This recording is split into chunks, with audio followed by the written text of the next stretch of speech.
Assalamualaikum warahmatullahi wabarakatuh. Innal hamdalillah nahmaduhu wa nasta'inuhu wa nastaghfiruh wa na'udzu billahi min syururi anfusina wa min sayyiati a'malina. May yahdihillahu fala mudhillalah wa may yudlil fala hadiyalah. Wa asyhadu an la ilaha illallah wahdahu la syarikalah wa asyhadu anna Muhammadan abduhu wa rasuluh. Allahumma shalli wa sallim wa barik ala nabiyyina Muhammad wa ala alihi wa ashabihi wa man tabi'ahum bi ihsanin ila yaumiddin, amma ba'du. Alhamdulillah, ma'asyiral muslimin, ma'asyiral ikhwa wal akhwat fid din rahimakumullah, kaum muslimin, para pemerhati radio Roja TV dan Radio Roja Kendari rahimakumullah. Alhamdulillah, kita bersyukur kepada Allah Subhanahu wa taala atas semua limpahan nikmat dan karunia-Nya yang memudahkan kita untuk bertemu kembali di majelis ilmu yang mulia di kesempatan pagi hari yang berbahagia ini. Dalam lanjutan kajian kita membahas kitab yang sangat bermanfaat tentang al-ilmu fadluhu wa syarafuhu, ilmu keutamaan dan kemuliaannya. Tulisan dari Al-Imam Syamsuddin Abu Abdillah Ibnu Qayyim al-Jauziyah rahimahullah ta'ala, yang ini aslinya merupakan petikan dari kitab besar beliau, Miftahu dari Sa'adah. Ya, saat ini kita masih mengkaji tentang segi-segi keutamaan dan kemuliaan ilmu. Sekarang kita sudah sampai di Al-Wajhur Rabi' wal Khamsun, segi yang ke-54. Segi keutamaan ilmu yang ke-54. Taib. Al-imanu la yakunu illa bil ilmi, diberi judul di sini, iman itu tidak akan terwujud kecuali dengan ilmu. Berarti ilmu adalah penopang utama iman. Taib. Ibnu Qayyim rahimahullah ta'ala berkata, anna nususan nabawiyata qad tawatarat bi anna afdhalal a'mali imanun billah fahuwa ra'sul amri wal a'malu ba'dahu ala maratibiha wa manaziliha. Bahwa dalil-dalil dari sunnah Rasulullah sallallahu alaihi wasallam sampai pada derajat mutawatir, yakni sangat banyak hadis yang menyebutkan hal ini, bahwa seutama-utama amal adalah iman kepada Allah. Seutama-utama amal adalah iman kepada Allah, maka iman kepada Allah merupakan ra'sul amr, merupakan puncak dari urusan agama Islam ini. Adapun amal-amalan soleh setelahnya, itu tingkatannya, kedudukannya sesuai dengan kondisi keimanan yang ada di hati manusia. Jadi ini sudah disepakati karena dalil-dalilnya jelas sangat banyak bahwasanya amal yang paling utama adalah iman kepada Allah. Baik, selanjutnya beliau jelaskan. Wal imanu lahu ruknan. Sedangkan iman itu sendiri punya dua rukun. Punya dua tiang penopang utama. Ahaduhuma, yang pertama, ma'rifatu ma ja'a bihir rasul wal ilmu bihi. Mengetahui dan mengenal petunjuk yang dibawa oleh Rasulullah sallallahu alaihi wasallam. Mengenal, ya, berilmu tentang petunjuk yang dibawa oleh Rasulullah sallallahu alaihi wasallam. Dan yang kedua, tasdiquhu bil qawli wal amal.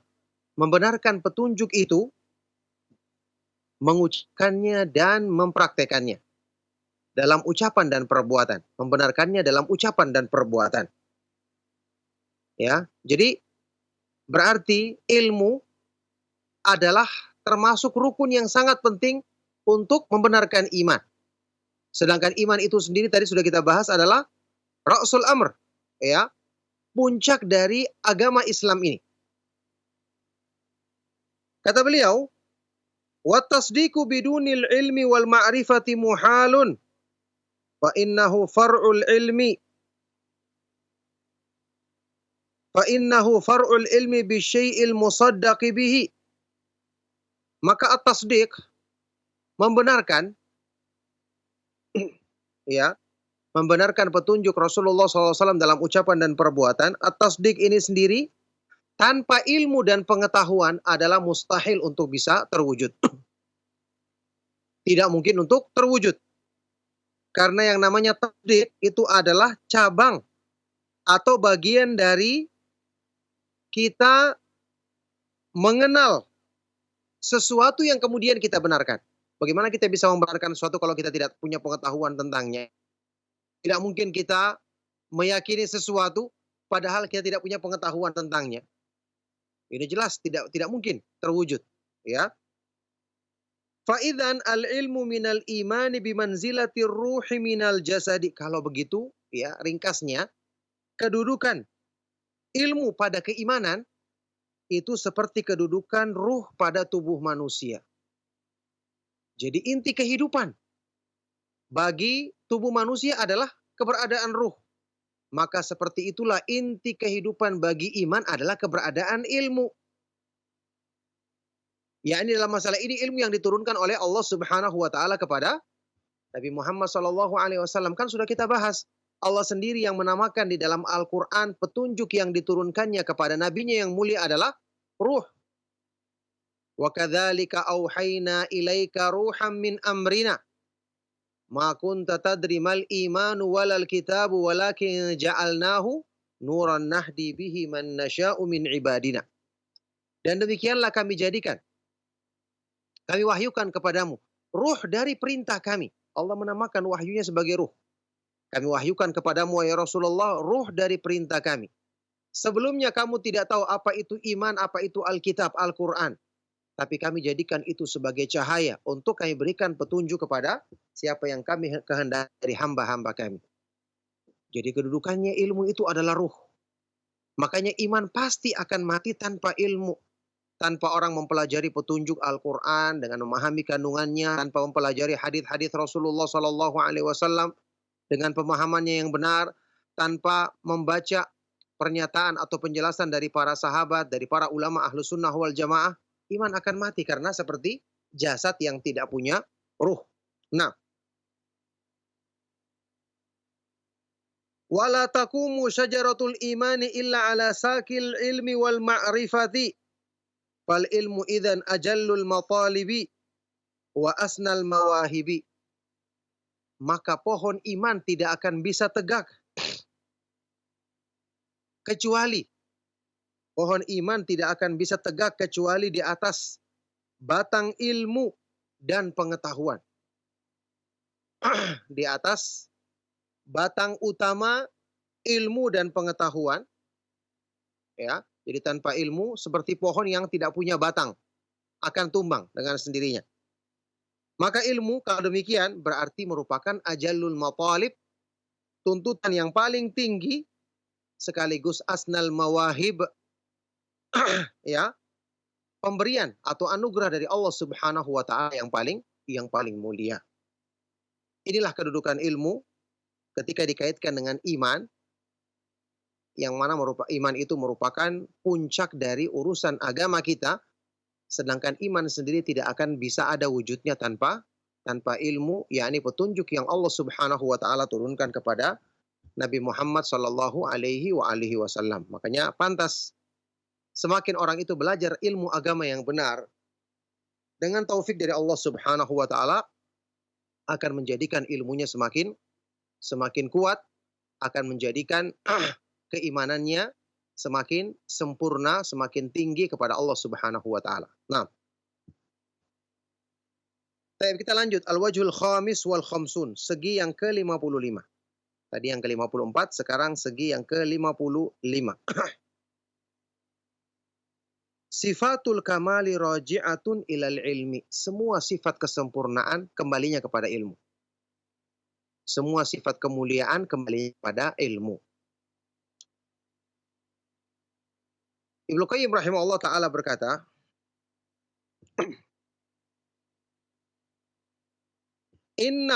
anna sifatil kamali kullaha tarji'u ilal ilmi wal qudrati wal iradati.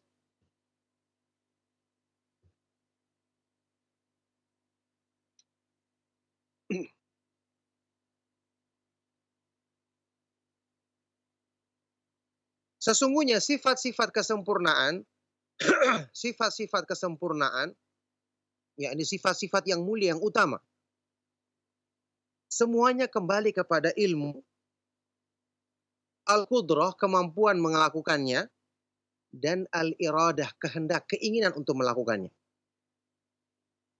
Ya, sifat-sifat kesempurnaan kembali kepada ilmu, yakni kita mengetahui kesempurnaan tersebut. Kemudian kemampuan untuk bisa melakukannya, dan iradah, keinginan untuk bisa meraihnya. Baik. Kenapa dikatakan semua kembali kepada ilmu? Demikian penjelasannya, kata Ibnu Qayyim, wal iradatu far'ul ilmi. Iradah, keinginan, ini adalah cabang dari ilmu. Yakni orang ketika menginginkan sesuatu, pasti dia tahu dulu tentang sesuatu itu. Masa ada orang yang tidak tahu ini apa, sesuatu ini kelebihannya apa, keistimewaannya, tiba-tiba dia mau untuk meraihnya. Siapa tahu mencelakakan dia. Kan tidak mungkin. Setelah dia mengetahui, sesuatu ini menarik. Oh ternyata begini perincian daya tariknya. Oh ternyata begini keindahannya. Baru dia menginginkannya. Makanya al-iradah, keinginan itu. Fa'innaha tastalzimu syu'ur bil muradi. Karena yang namanya keinginan itu, tastalzimu, mengandung konsekuensi adanya asyu'ur. Adanya apa? Asyu'ur, merasakan hal yang kita inginkan. Kita tahu dulu keadaannya, baru kita inginkan hal tersebut. Fahiya muftakiratun ilal ilmi fi dhatiha wa haqiqatiha. Maka yang namanya al-iradah, kehendak atau keinginan terhadap sesuatu, itu jelas dia sangat butuh kepada ilmu pada zatnya dan hakikatnya. Jadi jelas, al-iradah, tempat kembalinya semua sifat kesempurnaan, ya keinginan untuk memiliki kemuliaan tersebut, merupakan bagian dari atau cabang dari ilmu. Sekarang yang ketiga, kudrah. Wal qudratu la tu'athiru illa biwasitatil iradah. Sedangkan al-qudrah, kemampuan melakukan sesuatu, tidak akan ada pengaruhnya kecuali dengan perantaraan adanya kehendak, adanya keinginan. Loh, apa buktinya? Kemampuan melakukan sesuatu tidak akan ada pengaruhnya kecuali dengan perantaraan adanya kehendak. Orang melakukan sesuatu, orang melakukan sesuatu tanpa niat. Apakah sama nilainya dengan orang melakukan sesuatu dengan niat? Jelas tidak sama. Jelas tidak sama. Makanya di dalam Islam, orang yang melakukan sesuatu tanpa sadar tidak dihukumi. Beda dengan orang yang melakukannya dengan sengaja. Kita sudah tahu masalah orang yang berpuasa, makan dan minum tanpa sadar. Batal puasanya? Jawabannya tidak. Beda hukumnya orang yang misalnya, ya na'udzubillah min dzalik, membunuh dengan sengaja dan tidak sengaja karena satu dengan kesadaran, tanpa kesadaran. Dikatakan di sini, kemampuan melakukan sesuatu tidak akan bisa memberikan pengaruh kecuali dengan adanya perantaraan kehendak. Jadi dia melakukan dengan kehendak. Nah, wal ilmu la yaftakiru fi ta'alluqihi bil ma'lumi ila wahidatin minhuma. Wa ammal qudratu wal iradatu fa kullun minhuma yaftakiru fi ta'alluqihi bil muradi wal maqduri ila ilmi. Sedangkan ilmu tidak butuh dalam keterkaitannya dengan al-ma'lum, dengan objek yang diketahui dalam ilmu tersebut, tidak butuh kepada salah satu dari kedua ini. Tidak butuh kepada kehendak, tidak butuh kepada kemampuan. Adapun kemampuan dan kehendak, masing-masing butuh ya dalam keterkaitannya dengan sesuatu yang dikehendaki atau yang mampu dilakukan, itu kepada ilmu. Wa dzalika yadullu ala fadilatihi wa syarafi manzilatihi. Berarti ini menunjukkan keutamaan dan keutamaan ilmu dan mulianya kedudukannya. Berarti seperti judul dari pembahasan ini, semua sifat-sifat kesempurnaan ternyata kembalinya kepada ilmu, karena kehendak atau niat untuk berbuat dan kemampuan untuk berbuat semua tergantung dari ilmu. Nah, Baik, lanjut. Al-wajhus sadis wal khamsun, segi yang ke-56.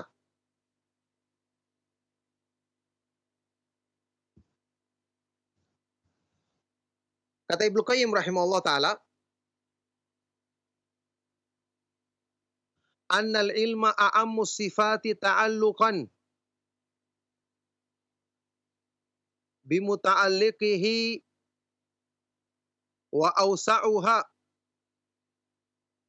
bahwa ilmu adalah sifat yang paling luas cakupannya. Sifat di antara semua sifat, ilmu adalah yang paling luas keterkaitannya dengan muta'alliqihi, dengan hal-hal yang berkaitan dengannya. Dialah yang paling luas dan paling besar cakupannya. Fa innahu yata'allaqu bil wajibi wal mumkini wal mustahili wal jaizi wal wujudi wal ma'dumi. Karena ilmu itu bisa berkaitan dengan semua hal. Semua yang wajib keberadaannya, yang mungkin keberadaannya, bahkan yang mustahil keberadaannya. Wal jaiz, yang bisa saja, yang boleh-boleh saja keberadaannya, yang ada maupun yang tidak ada. Semua berkaitan dengan ilmu. Contoh di sini. Fadhatur Rabbi subhanahu wa sifatuhu wa asma'uhu ma'lumatun lana. Wa ya'lamul ibadu min dhalika ma 'allamahu al-alimul khabir. Maka Allah subhanahu wa ta'ala, zat Allah subhanahu wa ta'ala, Rabb, sifat-sifatnya, nama-namanya yang maha indah, sifat-sifatnya yang maha sempurna, kita ketahui dengan ilmu yang Allah ajarkan kepada kita. Allah subhanahu wa ta'ala tentu wajibul wujud, keberadaannya wajib. Ya, tidak berawalan dan tidak berakhiran, tidak seperti makhluk. Laisa kamitslihi syai'un wa huwas samiul basir. Allah subhanahu wa ta'ala tidak ada satupun yang serupa dengannya, dan dia maha mendengar lagi maha melihat. Ya. Jadi kita ketahui zat, nama-nama dan sifat-sifat Allah subhanahu wa ta'ala sesuai dengan apa yang diajarkan oleh Allah yang maha mengetahui, yang maha rinci pengetahuannya kepada kita. Ammal qudratu wal iradatu fakullu minhuma khasut ta'alluq. Adapun al-qudrah wal iradah, kemampuan dan keinginan, masing-masing ini hanya berkaitan dengan khusus, dengan hal yang berkaitan dengannya saja. Kita lihat, ammal qudratu fa innama tata'allaqu bil mumkini khassatan. Yang namanya qudrah, kemampuan, ini hanya berkaitan dengan perkara yang mungkin saja, khusus. La bil mustahil wala bil wajib. Dia tidak bisa berkaitan dengan sesuatu yang mustahil dan yang wajib. Ya. Allah subhanahu wa ta'ala tidak mampu untuk kita liputi dengan pengetahuan manusia. Wala yuhituna bihi ilma, dan manusia tidak bisa meliputi Allah subhanahu wa ta'ala dengan ilmunya. Jadi kemampuan untuk ini Allah subhanahu wa ta'ala nafikan pada diri manusia. La tudrikhul absaru wa huwa yudrikul absar. Allah subhanahu wa ta'ala tidak bisa diliputi dengan pandangan mata manusia, dan dialah yang meliputi semua pandangan makhluknya. Jadi kemampuan manusia terbatas dalam hal-hal yang berhubungan dengan Allah subhanahu wa ta'ala. Makanya Rasulullah SAW bersabda, La uhsi thana'an alaik, anta kama afnaita ala nafsik, dalam hadis sahih riwayat Imam Muslim. Allah, aku tidak mampu membatasi pujian dan sanjungan yang pantas bagimu. Sesungguhnya engkau adalah seperti pujian dan sanjungan yang engkau peruntukkan bagi dirimu sendiri. Inilah menunjukkan al-qudrah terbatas. Ya, terbatas jangkauannya. Nah, baik. Fahiya akhassu minal ilmi min hadzal wajh wa a'ammu minal iradah. Maka dalam hal ini, dari segi ini, Al-qudrah, kemampuan itu lebih khusus dibandingkan ilmu, tapi lebih umum dibandingkan al-iradah, keinginan. Fa innal iradata la tata'allaku illa bi ba'dil mumkinati fa huwa ma urida wujuduhu. Karena yang namanya al-iradah, keinginan, dia tidak berkaitan kecuali terhadap sebagian dari perkara-perkara yang mungkin saja. Itu hal-hal yang dikehendaki keberadaannya. Ya, hal-hal yang Allah kehendaki keberadaannya, itulah yang ada. Yang Allah tidak kehendaki tidak akan ada. Masya Allahu kana wa ma lam yasha' lam yakun. Apa yang Allah kehendaki terjadi, tapi apa yang Allah tidak kehendaki maka tidak akan terjadi. Nah, fa innal iradata, baik, fal ilmu awsa'u wa a'ammu wa ashmalu fi dzatihi wa muta'alliqihi. Maka berarti ilmu lebih luas cakupannya dan lebih umum, lebih menyeluruh, ya, pada zatnya dan pada hal-hal yang berkaitan dengannya. Sekarang ada hal-hal yang misalnya manusia secara perhitungan mereka tidak akan mampu melakukannya. Tapi kita mengetahui dengan ilmu bahwa Allah Subhanahu wa taala ternyata maha kuasa untuk menakdirkan hal tersebut. Maka di sini menunjukkan bahwasanya ilmu lebih luas cakupannya pada zatnya, pada hal-hal yang berkaitan dengannya. Oleh karena itu, kembali kepada pembahasan yang sebelumnya, bahwa ilmu adalah ya yang paling luas cakupannya, bahkan merupakan tempat kembali semua sifat-sifat kesempurnaan yang Allah Subhanahu wa taala jadikan di alam semesta ini. Baik.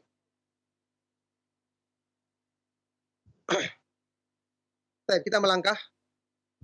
Al-wajhus sadis wal khamsun, segi yang ke-57.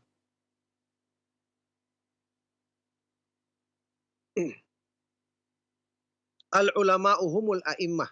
Orang-orang yang berilmu merekalah para imam, para pemimpin dalam urusan agama. Segi yang ke-57. Ibnu Qayyim rahimahullah taala berkata, Allah subhanahu akhbar an ahlil ilmi bi annahu ja'alahum a'immatan yahduna bi amrihi wa ya'tammu bihim man ba'dahum. Allah Subhanahu wa taala mengabarkan di dalam Al-Qur'an tentang orang-orang yang berilmu bahwa Allah jadikan mereka sebagai imam panutan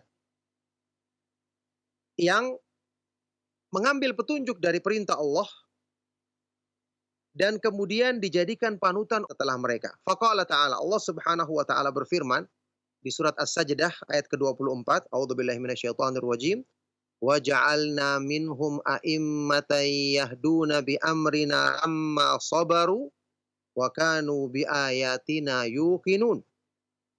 Dan kami jadikan di antara mereka, di antara manusia ini orang-orang yang berilmu sebagai para pemimpin dalam urusan agama, yang mereka mengambil tunjuk dengan perintah kami ketika mereka bersabar dan mereka selalu yakin memiliki ilmu yang sangat mendalam terhadap ayat-ayat kami. Wa qala fi mawdi'in akhar, di tempat yang lain, di ayat yang lain, di surah Al-Furqan ayat ke-74, Allah Subhanahu wa taala berfirman, walladzina yaquluna rabbana hab lana min azwajina wa dzurriyyatina qurrata a'yuni waj'alna taqina imama. Dan mereka orang-orang yang beriman, hamba-hamba Allah yang Maha Pemurah, adalah orang-orang yang selalu berdoa, wahai Rabb kami, anugerahkanlah kepada kami, pada istri-istri kami dan anak-anak keturunan kami sebagai penyejuk hati kami, dan jadikanlah kami sebagai imam dan bagi orang-orang yang bertakwa. Allah jadikan para ulama yang menempati kedudukan ini. Ai a'immatan yaktadi bina man ba'dana. Jadikanlah kami sebagai pemimpin, panutan yang ikuti kami, yang kemudian kami diikuti oleh orang-orang yang datang setelah kami. Kata Ibnu Qayyim, akhbara subhanahu anna bis sabri wal yakini tunalul imamatu fid din.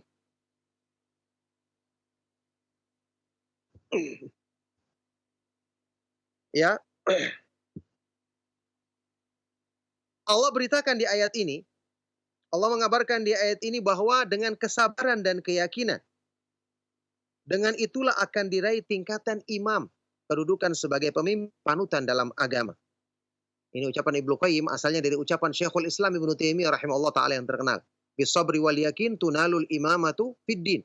Dengan keyakinan, yaitu ilmu yang mendalam, akan diraih tingkat imamah, tingkat keimaman ya dalam urusan agama.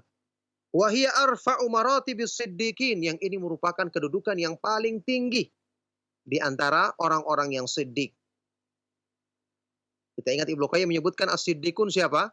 Immatu atba'ir rusul. Mereka adalah para imam dari pengikut para rasul alaihi wassalatu wassalam. Para imam ahlus sunnah wal jamaah. Ya. Wal yakinu huwa kamalul ilmi wa ghayatuhu. Fabitakmili martabatil ilmi tahsulu imamatud din. Sedangkan yakin itu adalah kesempurnaan ilmu dan puncak ilmu. Kesempurnaan dan puncak ilmu. Maka dengan menyempurnakan akan diraih tingkatan imam, pemimpin atau panutan dalam agama. Ya. Wahia wilayatun